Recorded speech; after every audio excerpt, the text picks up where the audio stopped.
Hey guys, Pepper Madness back here again. Apologies for the upload time on that last video. It took me like 4 hours to get it uploaded. I kept losing signal, blah blah blah. Excuses are like belly buttons. Yeah, everyone's got one. Okay, carrying on here to the next part. This is part 2 of SHTF hunting methods. I haven't really seen anybody do a video on the fuller spectrum of it all, so that's what drew me to this. I've seen lots of videos on the individual things, but never a series all compressed of the different types of hunting methods. So in the last one, part 1, we discussed briefly the rifle. And its pros and cons and different sight types and that sort of stuff. I didn't get into huge amounts of detail. It would take hours and hours and hours and hours to put all that through. Anyhow, let's get on with this one.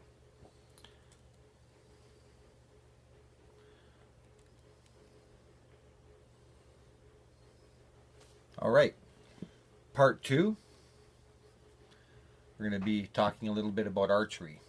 Now, as far as being a proficient archer, it takes a medium amount of training. What I mean by a medium amount of training is compared to a rifleman. We'll just use military talk here a bit. A rifleman takes 6 weeks to train to be fairly proficient in weapons handling and usage. All right.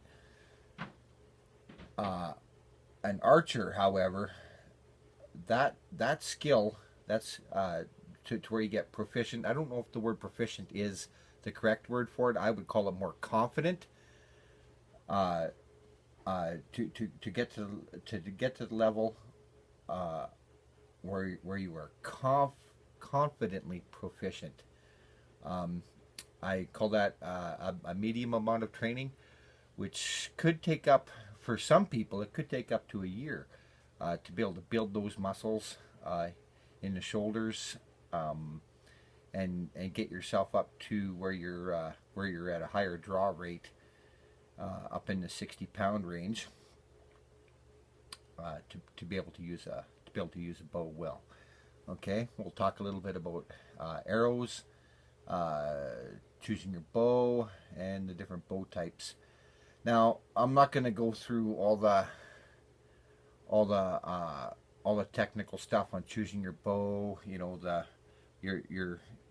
and the arrows and stuff, you know, where you're checking your draw weight, your how comfortable you are with it, the pros and cons of recurve versus composite, or recurve versus compound, or crossbow, whichever type. All right, and okay, so let's move on here to the shaft types. Okay, so 3 basic shaft types. Okay, you've got the aluminum shaft, which I found that I bend them very, very easily upon impact into anything. You can get you can make yourself a straightening jig and play around with that, but you know, again, that's time wasting. If that's all you got, use them, man. Composite types, the carbon composites, I do like using them. They're nice and lightweight. They have a little bit of they have a bit more flex than what I like to them. Like they work good out of my compound bow. Don't really like them in my recurve. I have to do too much correction. And wood shafts, which are a little stiffer, and they don't have the same flexibility or strength, for that matter, as a composite arrow. Now, sights. There's plenty of different kinds of sights. I have sights on my compound bow. Well, originally I had sights on my compound bow. They're now gone. I took them off. I more rely on what they call instinct shooting, which is it's not really uh, just point and hope for the best. Um, you just you just learn how to you just learn how to sight um, using using no sights. I don't know how else to say that.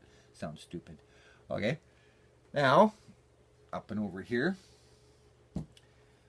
Uh, when you're doing archery or spear hunting for that matter, there's basically two ways you're going to do it. Or even with a rifle, it's along the same thing. You're either going to be stalking or in a hide. Okay, so stalking, it requires a very high level of awareness of what's around you, of of of noise, of temperature change, of lack of sound. Um, it requires years of practice to be very good at it. Some people pick up things very naturally, very quick. Okay, you should be observing. You pardon me. You learn to observe the 5 S's of camouflage, which is shape, shine, shadow, silhouette, and sound. Right? There's a lot of good videos on it out there. I'd recommend going over and checking the Immortal's channel. He's got 2 or 3 videos on camouflage. And also under stalking, the predator pheromone. If you're out, anyone who's really experienced at this, if you're out there giving off the vibe that you're the predator, that you're the alpha predator in the forest, you tend to have a harder time getting any game.